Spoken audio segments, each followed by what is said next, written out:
Análisis, política, globalidad y opinión. Esto es Contraeditorial. Saludes muy especiales una vez más a todas las personas que hacen seguimiento de la revista Contraportada. Esta semana abordaremos diversos temas y diríamos para iniciar que hablaremos de las cosas imposibles que hay en los acontecimientos y que a veces aparecen como verdades a medias, como verdades políticas y muchas veces como verdades que son tan evidentes que es difícil creerlas o suponerlas. Empecemos por lo que está aconteciendo en Rusia y su conflicto con Ucrania. Allí lo que está pasando en el campo de batalla en tiempo real es que prácticamente Rusia está cumpliendo el fin de su objetivo como operación especial, como ellos han llamado este conflicto con Ucrania. Pero este fin militar de debilitar o de imposibilitar que las fuerzas ucranianas sean una amenaza para Rusia y con ello pues seguramente vendrá el cambio de régimen político, donde surge como noticia el que Zelensky y sus alrededores tienen una corrupción muy grande. Esto no es la novedad como noticia, pero es resaltada paralelamente a el copamiento que está logrando Rusia de las zonas que ellos quieren, de las que se quieren apoderar, y que ya de hecho son incluso constitucional y legalmente parte de Rusia.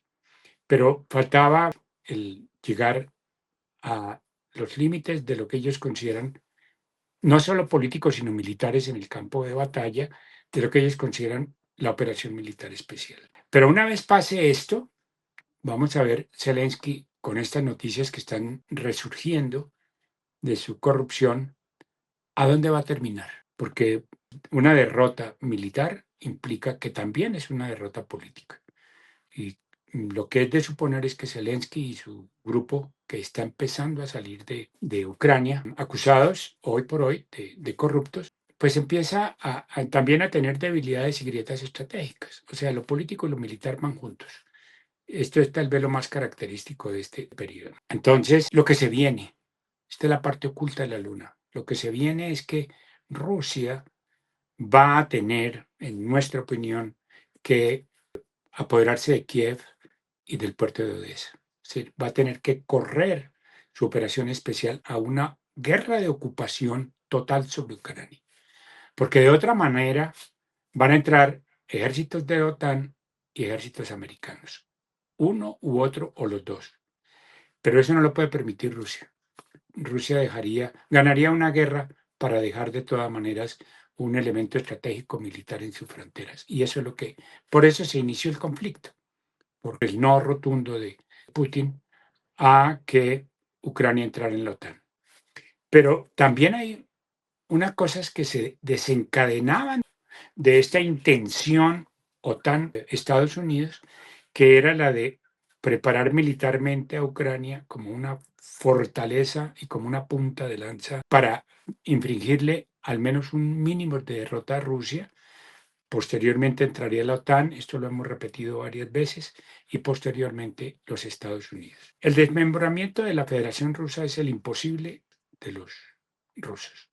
Este es el lado oculto de la luna en términos de que lo que hay detrás o lo que había detrás de que Ucrania entrara a la OTAN y provocar el resultado que se produjo en Rusia, que era el de no permitirlo militarmente, pues era para llevar y conducir a un enfrentamiento militar y desencadenar esto que les estoy planteando. Esta es la guerra que termina con Biden. Trump dice, esa no es mi guerra. O sea, creo que Trump entiende las palabras tajantes de Putin, que la repitió y la lleva repitiendo por 20 años, de que no va a permitir el desmembramiento de la Federación Rusa, porque él sabría, y lo ha dicho, seremos los esclavos de Occidente por los próximos 100 años. Aparte de que se van a repartir sus recursos, van a quedar fragmentados, divididos, pues porque para Occidente y para las fuerzas no prorrusas, pues Rusia tiene demasiado, o sea, tiene territorio y hoy por hoy tiene una cosa que es fundamental, que tiene avances tecnológicos en su plan estratégico de cubrimiento militar que ha sobrepasado, pero por mucho, a los Estados Unidos. Y esto Trump lo sabe y por eso no lleva la cosa más lejos. Pero para Rusia hoy, el lado que tiene que cubrir es que esta guerra no se le desdoble en una guerra con la OTAN y de alguna manera con Estados Unidos. Pero creo que para Trump es más preocupante lo que pueda pasar en Venezuela que lo que pueda pasar en este momento. Ya saben que la derrota viene. Con Venezuela, aquí hay un lado oculto también. Ese lado oculto es que se habla del cartel de los soles. Esto no está probado, esto no está juzgado, es lo que algunos expertos consideran es el equivalente a previa a la invasión a Irak en que se hablaban de armas de destrucción masiva. Aquí se está hablando de un cartel de las drogas. Y en eso relacionan a Colombia también a Petro. Con Petro realmente eso sí es un invento y con Venezuela pues parece ser que es un argumento no tan válido, no probado al menos, de que es el Maduro dirige el cartel de la... Pero es con lo que van a entrar a Venezuela si entran. Hoy se está hablando de que hay posibilidades de diálogos, pero los diálogos es que le van a decir, váyase, cambiamos de régimen, algo más proclive a Estados Unidos, vienen negociaciones petróleo, oro y tierras raras que tiene Venezuela y resuelto el asunto. Es decir, eso sería un resultado totalmente favorable para los Estados Unidos. Me imagino que entrarían con un gobierno alternativo donde María Corina, la nueva premio Nobel de Paz, pues entraría a gobernar, ella y su séquito. Bueno, esto ojalá se resuelva diplomáticamente, aunque no creemos que se va a resolver en la manera en que lo está planteando el Departamento de Estado que dirige, pues, una persona que no es necesariamente, hablamos de Marco Rubio, una persona que entienda una lógica con lo que ellos consideran un país comunista, un país enemigo de los Estados Unidos, etcétera. Ellos todavía hay algo prediluviano ahí en esta manera de ver el mundo. No han salido de la Guerra Fría, siguen viendo comunistas por todos lados, cuando las realidades cambiaron y variaron. Esto no tiene que ver nada con lo que fue la Guerra Fría, pero lo siguen viendo así. Entonces, esto continúa y seguramente que si está en manos de Marco Rubio, hay una invasión a Venezuela. Ahora, no sé qué tanto pueda negociar Trump de esta situación. Yo me imagino que tendrá algo que decir en términos de dar una salida, pero si la salida es la salida y cambio de régimen para instaurar un régimen al nivel de Estados Unidos, creo que eso no lo van a, no lo vamos a ver, pero también vamos a ver de qué está hecho Maduro. Y puede estar hecho de armas estratégicas. Estados Unidos ha estado muy en una situación favorable respecto a las correlaciones de fuerzas militares, pero tenemos la duda cuánto ha introducido Rusia y China de armamento estratégico para hacer no daño estratégico a Estados Unidos, pero sí para hacer daños que puedan ocasionar una guerra que no queremos. O sea, aquí sí, todo para la paz, nada para la guerra. Por eso es que este argumento de lo imposible, y es que haya una guerra en nuestras proximidades, en el patio trasero de Estados Unidos, pues no es concebible, pero es muy probable. Y no es concebible por las declaraciones mismas de Trump. Él dijo, yo no voy a hacer guerra, yo quiero que resolvamos estos asuntos a nivel político diplomático. Entonces, lo que no es su guerra es la guerra de Ucrania, pero lo que sí va a ser su guerra si invade Venezuela es este conflicto. Ese sí es marca Trump. Quiere decir, lo hemos repetido, es el cierre de Occidente, aunque a algunos no les gusta que se hable de Occidente, pero es que lo que hay es un mainstream americano, que es la alianza Estados Unidos, Inglaterra, Nueva Zelanda, algún país asiático que es Japón y obviamente Corea del Sur, toda Europa. Esta es la alianza Occidente, que tiene algunas fisuras, tiene fisuras, pero que para Estados Unidos es un factor estratégico fundamental controlar el Caribe, Antillas y América Latina. Eso es parte de lo que le puede quedar de su pérdida de hegemonía mundial, porque hay pérdida de hegemonía mundial. Es indudable que ya no es el hegemónico del mundo, pero sí puede ser el hegemónico de sus áreas, de sus fronteras y posicionarse del mar en Nostrum, que es el Caribe y que es el Pacífico. Dejemos esto ahí. Hay una situación con Venezuela que ojalá no sea deplorable, ojalá nuestro próximo editorial no sea hablar de que se invadió, que hay muertos, que hay esto, porque no asumimos que va a ser una operación especial blandita de un corte quirúrgico de la cúpula político-militar de Venezuela, sino que eso implica de pronto una invasión, meterle armaturas y no sabemos la capacidad de respuesta que tenga Venezuela.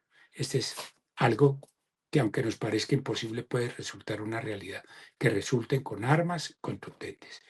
Bueno, de Trump tenemos que decir que hay un lado también difícil que es el de la lista Epstein. Esto está llevándolo día a día a una situación en la que se gana terreno por parte de los demócratas para llevarlo a que la lista Epstein sea investigada, puesta a la luz pública, que salga con todo lo que tiene y ahí habría problemas serios para el presidente Trump. Bueno, esto es, y lo como decimos, es el lado que no se ve, pero es el lado que ronda los acontecimientos. Con China, pues entramos en, como dicen, en calma chicha. No sabemos qué va a pasar, los aranceles se redujeron, los aranceles parece que ya no es como esperaban. China se puso a nivel tú a tú en términos como poder económico. Se hablaba de una China que empezaba a tener problemas internos, fracturas en economía, en el manejo de lo social. No hay tal. O sea, mm, crisis tienen todos los países y problemas tienen todos los países. Pero en este momento pues los números, las realidades no conducen a que China sea un perdedor del momento. Queda igualmente latente qué va a pasar con Taiwán y el mar sur de China. Que con esto podemos como cerrar unos capítulos que nos permiten decir, hay cosas en espera, esta semana se van a definir cosas, Venezuela, Ucrania, también va a ser una semana decisiva. De pronto vimos cosas pues, que van a ser contundentes y drásticas. Nos queda insistir que ojalá pues, este conflicto que se está planteando a la manera de la derecha mayamense, como la llaman, pues que no sea la de volver a Venezuela con el pretexto del cartel de los soles, el cartel de la droga, convertirla en un escenario anticomunista. Pues porque esto es la verdad que no tiene razón de ser. Bueno, ¿qué se presenta en este momento con América Latina? Que Ecuador, a través del presidente Noboa, se va a buscar una opinión y lo que encuentra es que el pueblo ecuatoriano le dice no a la constituyente, consulta que estaban haciendo para ver si metían una nueva constitución. Puntos adicionales hay, pero en general todo lo que propuso Novoa fue no. Esto pues muestra que de todas maneras no es como que Novoa está gobernando con una opinión, con un país, con un movimiento social indígena, político, de izquierdas, que estén debilitados, que no tengan capacidad. Es decir, aquí lo que no se demostró fue esto electoralmente, aunque algunos hablan de que hubo robo, pero esto no, ni está aprobado, ni es un tema del día, pues porque Novoa cuenta con unos apoyos de derecha internacional muy fuertes. Pero lo que sí hay es que hay nos y nos definitivos. Y en cuanto a Chile, pues Chile va a un proceso de primera vuelta electoral por la presidencia y Janet Jara logra un 27% aproximadamente de voto a favor, pero José Antonio Cast, que es el que queda de segundo, tiene más apoyo de los otros candidatos que los que tiene Janet Jara. De salida se calcula que la derecha va a tener una ventaja numérica en tanto alianza del segundo, que es Katz, con los otros sectores de derecha que participaron en esta contienda electoral. O sea que vamos a ver qué pasa. El 14 de diciembre ya miraremos quién es el ganador. Es la segunda vuelta y muy probablemente si Janet Jara no logra pues alianzas, es muy probable que vuelva un gobierno de derecha, aunque como dicen algunos, no es una derecha globalista, de todas maneras es un cambio respecto al presidente actual. Respecto a la situación colombiana, continúa pues este desorden que tiene la derecha para ponerle una cara visible al país, para presentar programa, para presentar propuestas que vayan más allá de la simple oposición a Petro. Es decir, la oposición a Petro tiene votos. Una oposición a Petro tiene votos. Votos que vienen signados desde hace 4 años o más. Es decir, el uribismo es un partido, unos gobiernos anteriores que fueron debilitándose, que fueron quedándose sin banderas, pero no quiere decir que no tengan vigencia. Esto es lo que tenemos que reafirmar respecto al proceso colombiano. Pero bueno, tendrán que encontrar una fórmula que los unifique, una fórmula que los lleve a tener un poco más organizada la propuesta y sobre todo con propuestas. Porque así como vamos, no creo que el pueblo ya hoy por hoy en general en Colombia se oiga cualquier cosa como propuesta política. Pero igual, seguimos insistiendo en las fortalezas de la derecha. Por su lado, pues ya se definió el pacto histórico con un candidato que tiene que salir a las calles, que tiene que salir a hacer movilización popular, que tiene que pegarse a las banderas de todas las reivindicaciones de los movimientos sindicales, indígenas, afros, mujeres, jóvenes.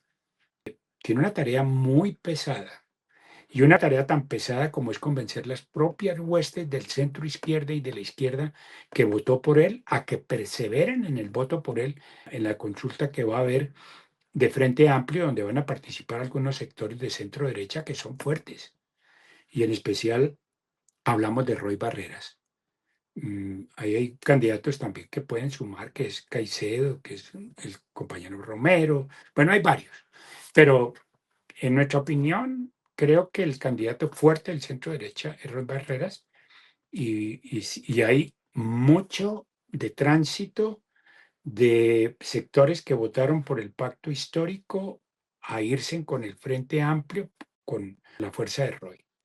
Y esto nos parece preocupante porque hubo algunos personajes y familias y clanes que están dentro del pacto histórico que no son históricamente del pacto histórico, que pertenecen más bien a otras fuerzas y que se han logrado colar y poner figuras claves como es el clan Torres. Bueno, vamos a ver si el clan Torres persevera o si ese es el nuevo Manguito, el nuevo J.P. Hernández, si ellos encarnan eso nuevamente.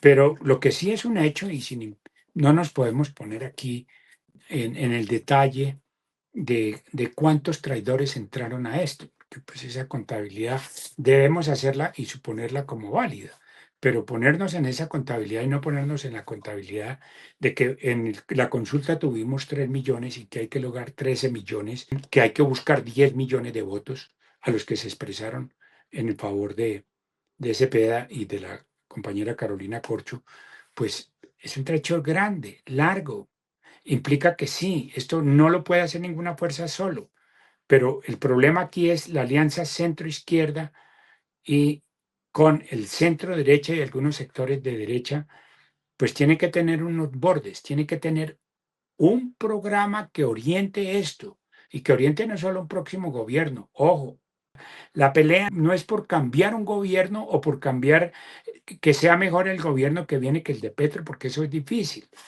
Pero que lo haga distinto de pronto sí, que mejore cosas, pues absolutamente esa es la apuesta.